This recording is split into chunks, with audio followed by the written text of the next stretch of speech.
अगर डॉक्टर रितु के साथ उत्पीड़न हो तो उसका कारण क्या है? उसका कारण है जाति। अगर डॉक्टर रतनलाल के साथ उत्पीड़न हो तो उसका कारण क्या है? उसका कारण जाति। अगर जितेंद्र मेघवाल की हत्या हुई मूंछ रखने पर, उसका कारण क्या? कारण है जाति। अगर इंद्र मेघवाल की घड़िया छूने पर हत्या हुई तो उसका कारण क्या है? कारण है जाति। अगर जाति उत्पीड़न का कारण है तो इस जाति को खत्म कर दो।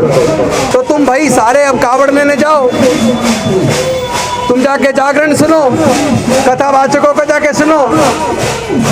जब तुम कथावाचकों को सुनोगे, कावड़ लेने के लिए जाओगे और धर्म को बचाने का ठेका तुम लोग ले लोगे, तो आप तय कर लो आपको गुलामी स्वीकार है क्या? क्या आप चाहते हो आपके बच्चे गुलाम हो जाएं? देश के सारे संस्थान उन्होंने बेच खाए। सर 88% की हार क्यों है? क्योंकि 88% एकजुट नहीं है। 88% लोगों की बहन बेटियों की इज्जत टूटती है। 28% लोगों के युवाओं का कत्ल होता है। 28% लोगों की बस्तियां जला दी जाती है।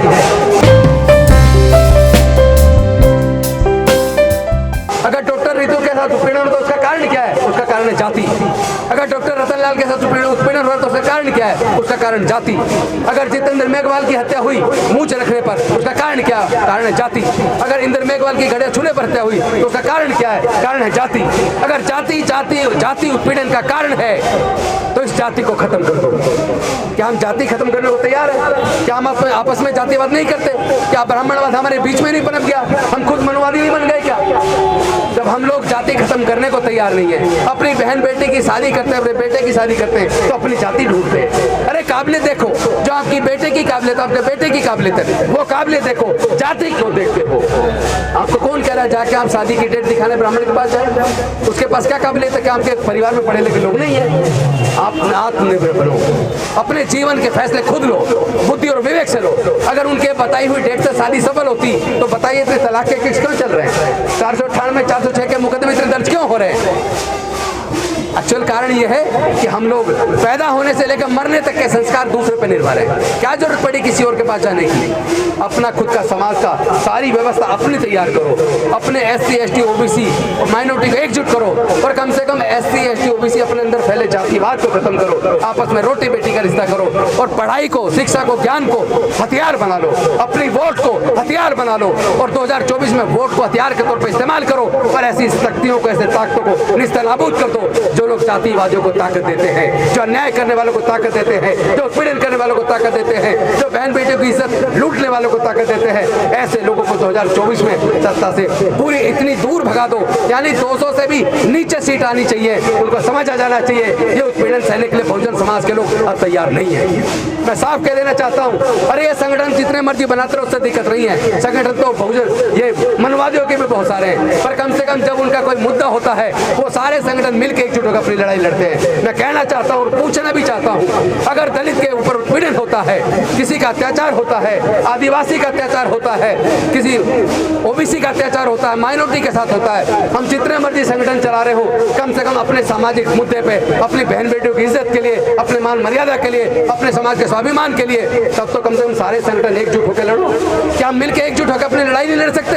अरे अपने संगठन चलाते रहो, लेकिन समाज की लड़ाई को लड़ने के लिए अपने संगठन के साथ, अपने बैनर डंडे के साथ सब लोग एकजुट हो जाओ। हम एक लोग होंगे तो लड़ाई निश्चित तौर पर जीतेंगे। और मांगने से भीख मिलती है, हकमारी आपकी हो रही है, अधिकार आपके छीन रहे। मांगना छोड़ो, गर्दन पकड़ के छीनना सीखो। हमें छीनना होगा, हमें इस लड़ाई को बुद्धि और विवेक से जीतना होगा। हम जीतेंगे, हम लड़ेंगे, हम जीतेंगे, मैं इस बात को जानता हूँ। डॉक्टर रितु और डॉक्टर रतनलाल ये बेहद काबिल लोग हैं।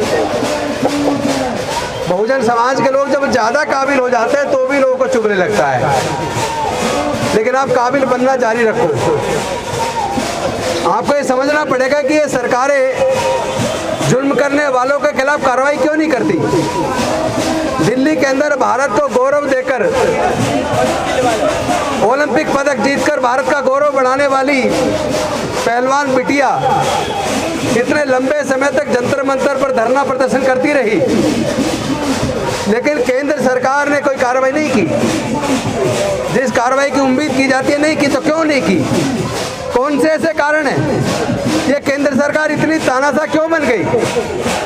पूरे देश के यूनिवर्सिटीज के अंदर आजकल बहुत तेजी से सिलेक्शन प्रोसेस चल रहा है। उनको लग रहा है 2024 में हारने वाले हैं। उससे पहले पहले पूरे देश की यूनिवर्सिटीज में सारी पोस्टें भर दो। सारे आरएसएस के लोगों की भर्ती हो रही है। आपको मैं बता दूं, आपके वाइस चांसलर नहीं है। और जानते हो कारण क्या है? क्यों वो हर जगह कब्जे करते जा रहे हैं? क्यों आपकी जीत नहीं हो पा रही? इसका कारण समझना पड़ेगा। वो लोग कह रहे हैं कि तुम तो बचाओ धर्म को, तुम तो संभालो धर्म, हम संभालेंगे देश के सत्ता, संसाधन और सारी संस्थाएं। तो तुम भाई सारे अब कावड़ लेने जाओ। तुम जाके जागरण सुनो, कथावाचकों को जाके सुनो। जब तुम कथावाचकों को सुनोगे, कावड़ लेने के लिए जाओगे और धर्म को बचाने का ठेका तुम लोग ले लोगे, तो देश की सरकारें तो वही चलाएंगे भाई। क्योंकि वोट के टाइम पे ऐसी सरकारों को निस्तनाबूद करने का समय आता है, चुनाव के टाइम पर। तब तुम सब लोग देश में ये भूल जाते हो कि 5 साल तक तुम्हारे हकों की हकमारी किसने की। 5 साल तक जब बहन बेटियों की इज्जत लूटी जा रही थी, जब भाइयों का मुंह रखने पर कत्ल किया जा रहा था, जब हमारे बच्चों का गला छूने पर हत्या हो रही थी, जब सांस्थानिक हत्याएं करके हमारे बेटियों को, हमारे बेटों को आत्महत्या करने के लिए मजबूर किया जा रहा था, और अब जब चुनाव आया उनसे बदला लेने का, क्योंकि उन हत्याओं के खिलाफ सरकारों ने कोई कार्रवाई नहीं की, जब समय आता बदला लेने का, उस वक्त आप जाके धर्म के ठेकेदार बन जाते हैं। और धर्म की चाशनी में ऐसी मिला के आपको पिलाई जाती है। आप लोग ये भूल जाते हो कि ये वोट की कीमत डॉक्टर बाबा साहब अम्बेडकर ने कितनी मुश्किल से आपको दिलवाई है। वरना केवल इनकम टैक्स पे ही को, बड़े जमींदारों को और ग्रेजुएट को वोट का अधिकार देना चाहते थे। लेकिन हमारे लोग अपनी वोट को 1000-2000 रुपए में, शराब की बोतल में, 10-20 किलो अनाज में अपने वोट को बेच देते हैं। आपको समझना पड़ेगा कि ये उत्पीड़न और अत्याचार क्यों चल रहा है। क्योंकि यह लड़ाई, ये लाठी गोली की लड़ाई नहीं है, ये लड़ाई विचारधारा की है। विचारधारा की लड़ाई को अगर जीतना है तो बुद्धि और विवेक से लड़ना होगा। केवल बुद्धि और विवेक से लड़ोगे तो आप जीत जाओगे, दूसरा कोई रास्ता नहीं है। एक तरफ अम्बेडकरवाद है, एक तरफ मनुवाद है। आपको तय करना पड़ेगा, आपको मनुवाद के रास्ते पे चलना है या अम्बेडकरवाद के रास्ते पे चलना है। अम्बेडकरवाद का रास्ता न्याय पर आधारित है, समता, स्वतंत्रता, बंधुता पर आधारित है। अम्बेडकरवाद के रास्ते पे चल के आप आगे बढ़ोगे, आपकी तरक्की होगी, आपके बच्चे आगे बढ़ेंगे। और मनुवाद के रास्ते पर चलकर आप दोबारा से गुलाम बनेंगे। तो आप तय कर लो, आपको गुलामी स्वीकार है क्या? क्या आप चाहते हो आपके बच्चे गुलाम हो जाएं? देश के सारे संस्थान उन्होंने बेच खाए, सरकारी नौकरियां बंद हो गई, पढ़ाई इतनी महंगी कर दी कि आपके बच्चों से पढ़ाई छिन गई है। हायर एजुकेशन में आपके बच्चों को, अपने बच्चों को अगर पढ़ाना है तो आपको अपने बच्चों की पढ़ाई पे कई लाख रुपए खर्च करना होगा।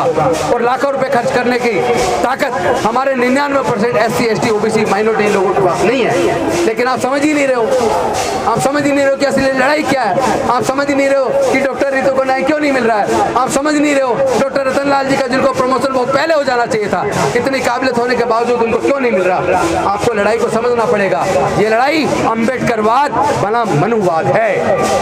लेकिन दुख इस बात का है, SC, ST, OBC और माइनॉरिटी के लोग, माइनॉरिटी के तो चलो उस तरफ नहीं है, पर SC, ST और OBC के लोग वही तो मनुवाद के पोषक हैं, वही मनुवाद को ताकत दे रहे हैं, वही इनको चुनाव जिता रहे हैं। वरना बताइए 12% लोग क्या कभी कोई चुनाव जीत सकते हैं? 88% की हार क्यों है? क्योंकि 88% एकजुट नहीं है। 88% लोगों की बहन बेटियों की इज्जत टूटती है, 28% लोगों के युवाओं का कत्ल होता है, 28% लोगों की बस्तियां जला दी जाती हैं। उसके बाद ये चुप्पी क्यों? फिर ऐसी जो 12% लोगों की ताकत इतनी मजबूत कैसे हो रही है? ये गुलामी का कारण क्या है? कारण सिर्फ इतना है क्योंकि हम सच को या तो जानते नहीं है, जान लेते हैं तो मानते नहीं है। और भी तो सांसद विधायक है, एक राजेंद्र गौतम यहाँ, बाकी कौन? बाकी लोग कहाँ हैं? क्या बाकी लोग नहीं है? क्या किसी को अपनी बहनों का दर्द दिखाई नहीं देता? किसी को अपनी भाइयों की होती हत्याएं दिखाई नहीं देती? क्या ये उत्पीड़न किसको नजर नहीं आता? हमें मिल के एकजुट होकर अपनी लड़ाई को लड़ना होगा। लेकिन ध्यान रहे, जब हम देखते हैं कि कारण क्या उत्पीड़न का,